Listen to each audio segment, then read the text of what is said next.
శ్రీ విష్ణు రూపాయ నమశివాయ. తిరుమలలో వరాహస్వామి దర్శనం చేసుకోకుండా నా దర్శనం చేసుకుంటే అది ఫలించదు అని వెంకటేశ్వర స్వామి స్వయంగా చెప్పారు.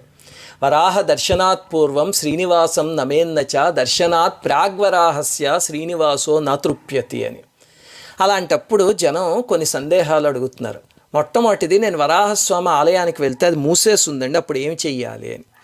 ఆ పైన బయట స్వామి బొమ్మ ఉంది కదా, అది చూసి నమస్కారం చేసుకుని అప్పుడు వెంకటేశ్వర స్వామి దర్శనానికి వెళ్ళండి.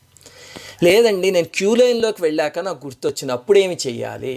ఏమీ లేదు, సరిగ్గా మీరు ఆనంద నిలయంలో బంగారు గోపురం ఉన్న వాకిల్లోకి వెళుతూ ఉంటే ఎడం పక్క స్తంభం పైన వరాహస్వామి బొమ్మ చెక్కుంచారు. దీనికోసమే ఆయన్ని చూసి నమస్కారం చేసుకుని అప్పుడు వెంకటేశ్వర స్వామి దర్శనం చేసుకోండి. లేదా పూర్తిగా మర్చిపోయి తర్వాత గుర్తొస్తే కనుక దర్శనం అయిపోయాకైనా కనీసం వరాహస్వామి ఆలయానికి వెళ్ళి నమస్కారం చేసుకోండి. శ్రీమాత్రే నమః.